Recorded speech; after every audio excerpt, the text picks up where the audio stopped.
Okay, descriptions of how the empires expanded into Europe during the 14th and 15th centuries raise the question as to how those early medieval European states offered viable defense against their better organized, trained, supplied, and disciplined the Ottoman Empire, highlighted in yellow.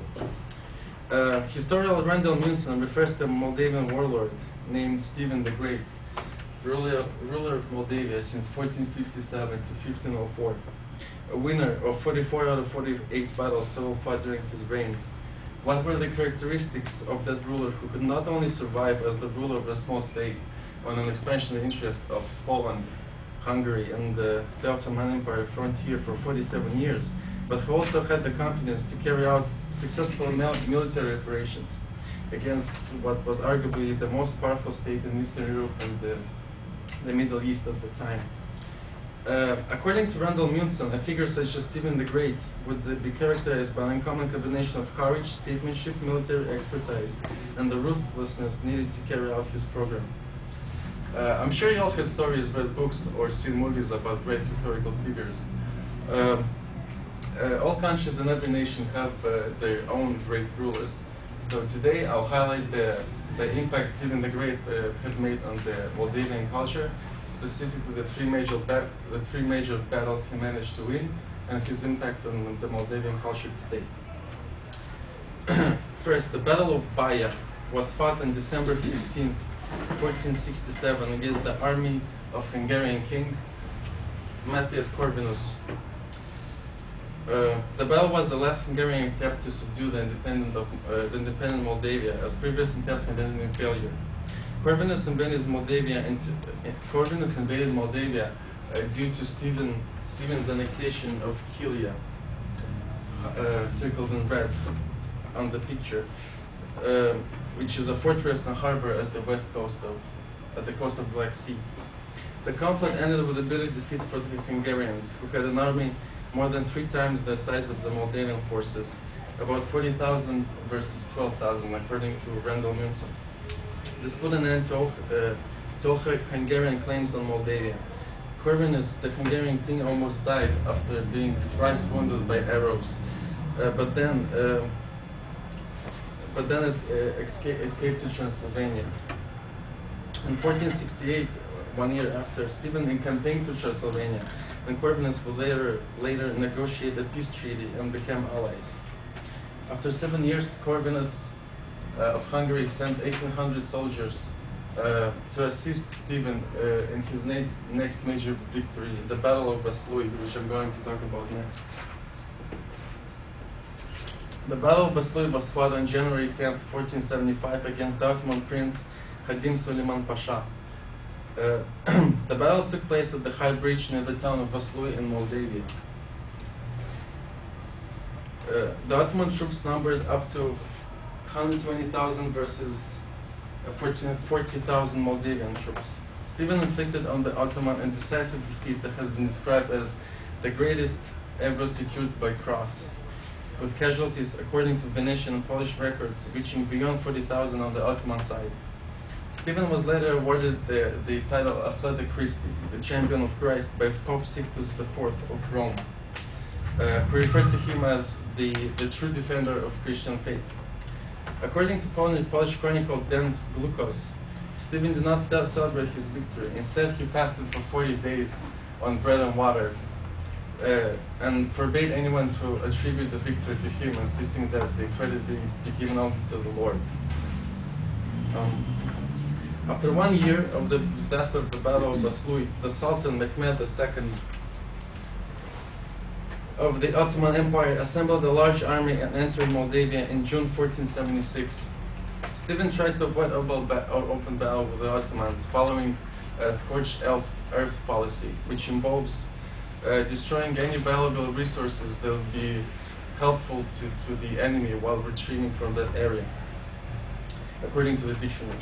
In the process, the Moldavian forces ended up being dispersed throughout the country, leaving only a small force of about 15,000 men to face the main Ottoman attack. The battle began with the Moldavians luring the main Ottoman forces into a forest that was set on fire, causing some casualties to the attacking Ottomans.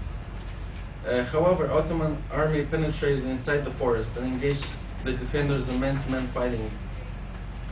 The Moldavian army was utterly defeated, with casualties very high on both sides.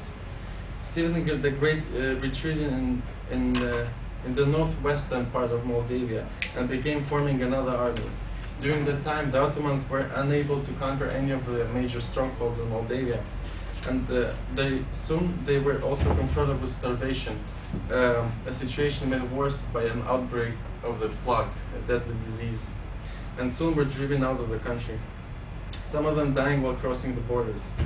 The Sultan returned to Istanbul without considering himself defeated, but also without conquering anything. So, as I mentioned earlier, Stephen the Great won 44 out of 48 battles total fought during his reign, and I just described the three major ones. Now, let us move to the present so I can list the impact of his impact on the Moldavian culture today. One of the most prominent impacts he had done is that he constructed one church or monastery for every battle he had achieved victory in. Although not all 46 are present today, about 6 are still standing across the country, Moldova and Romania.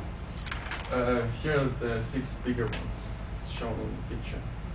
Another important impact will be his portrayal on every Moldavian bill. His portrayal is on the bill since the bill's inception.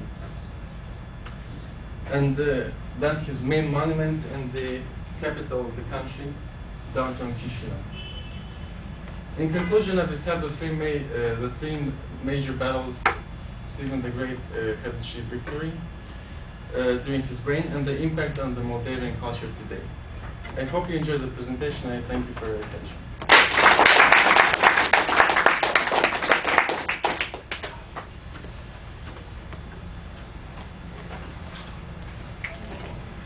And don't turn the computer off, or the monitor. Don't turn that off. I should put DVD, or just... Yeah, he'll fix it. He's going to work on something while we're talking. So, Yoshi, what did you think? I thought it was very thorough and obviously well researched, but it'd be nicer if you could look at us more.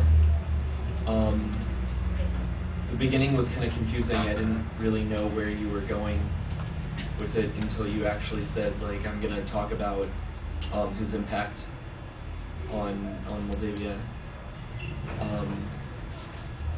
The transitions were pretty clear. I like that I knew where you were going.